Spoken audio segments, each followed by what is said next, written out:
KMR న్యూస్కు స్వాగతం సుస్వాగతం.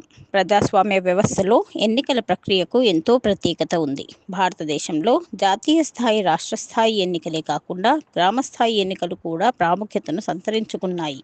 ఇవి గ్రామ స్వరాజ్యానికి ప్రతీకగా నిలుస్తాయి.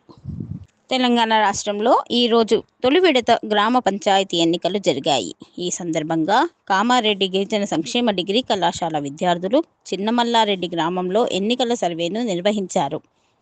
రాజకీయాలకు అతీతంగా కేవలం గ్రామ సమస్యలపైనే ప్రశ్నలు వేశారు. ఓటర్లతో మాట్లాడి వారి అభిప్రాయాలను సేకరించారు. రాజకీయ శాస్త్ర విభాగం ఆధ్వర్యంలో ఈ సర్వేను నిర్వహించారు. సర్వేపై నివేదికను త్వరలో సిద్ధం చేస్తామని తెలిపారు. రోడ్డు ట్రైన్ ముందుకు వస్తారని మాకు ఆటంకాలు వచ్చినాయి.